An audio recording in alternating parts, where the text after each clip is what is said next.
siapa dia, latar belakangnya dia siapa. Jangan cuman mandang sebelah mata ataupun dari depannya aja. Bekerja itu tidak hanya bekerja keras, tapi juga bekerja cerdas. Like, comment, subscribe akun Toleransi dan Perdamaian. Dan kelinci pun kalah. Jadi yang terkandung dalam cerita ini, kita tidak boleh meremehkan orang. Kita harus selalu tolong menolong kepada semua orang dan janganlah sombong terhadap apa yang kita miliki. Kelebihan dan kekurangannya, maka jangan sekali-kali kamu menghina dan menyepelekan orang lain. Jika memang ketua kita ada yang salah atau mengambil sebuah keputusan yang tidak bijak, kita harus mengingatnya. Kita harus tetap berjuang dan jangan pernah hilang putus harapan.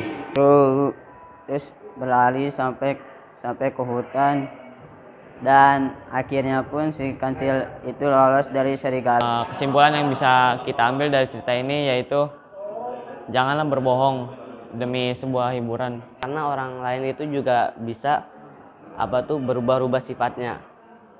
Kita tidak tahu apa yang dia rencanakan untuk kita. Siapa yang menemukan orang, memudahkan orang lain, Allah juga akan memudahkan urusan di dunia dan di akhirat. Jadi kita sebagai anak harus menyayangi dan menghormati orang tua.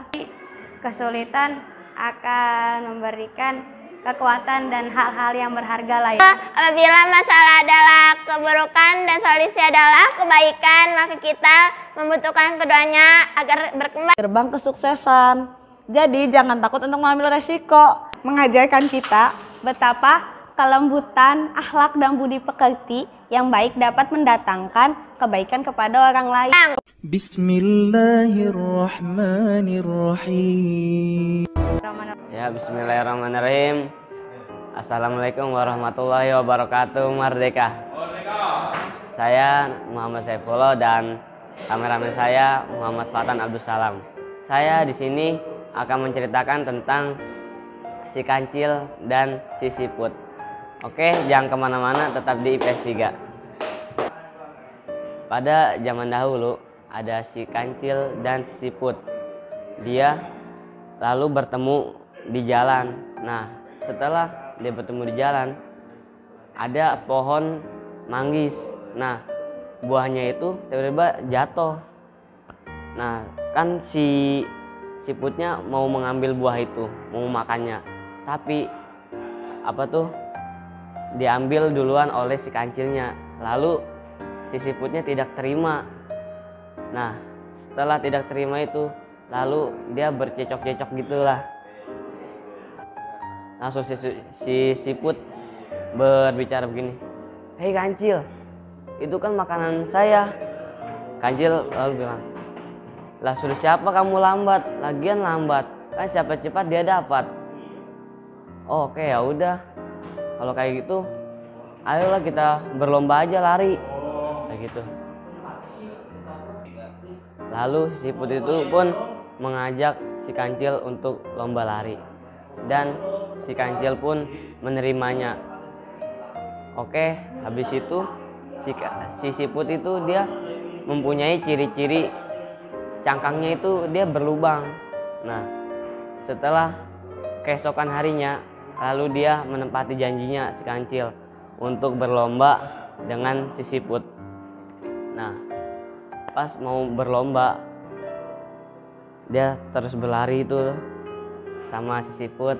Habis itu si siputnya dia mengandalkan teman-temannya untuk agar bisa menang melawan si kancil itu.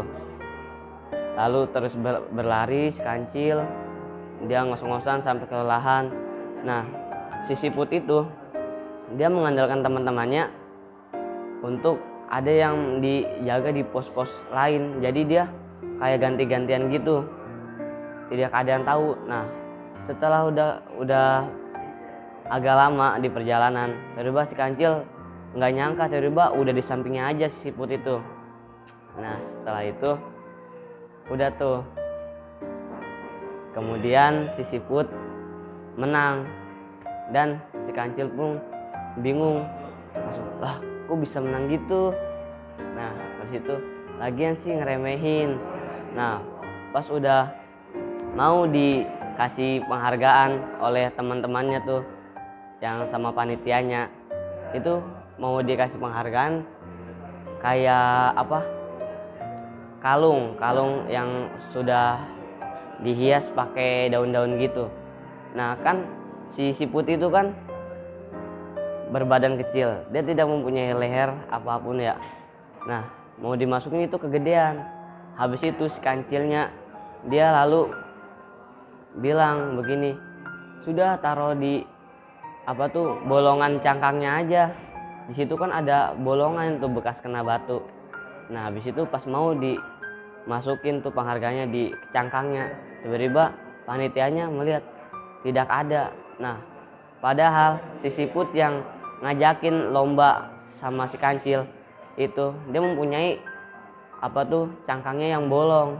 Nah habis itu lalu siputnya dia jujur tuh ke kancil, dia tiba-tiba kerja sama teman-temannya. Lalu teman-temannya si siput tuh bara datang semua tuh. Nah habis itu dia menang dengan tidak apa tuh, menang dengan tidak adil lah kayak gitu. Nah habis itu dia minta maaf dan kancilnya juga minta maaf karena sudah menyepelekan dia. Nah iya. Oke, jadi sudah selesai yang saya ceritakan. Yang bisa saya ambil dari cerita yang saya tadi ceritakan untuk kalian, jadi kita jangan meremehkan orang lain dan jangan memandang sebelah mata, karena orang lain itu juga bisa berubah-ubah sifatnya. Kita tidak tahu apa yang dia rencanakan untuk kita. Oke, jadi sekian dari saya. Haza wallahu ya'lam wa yahfazna walhamdulillahirabbil alamin. Assalamualaikum warahmatullahi wabarakatuh. Merdeka.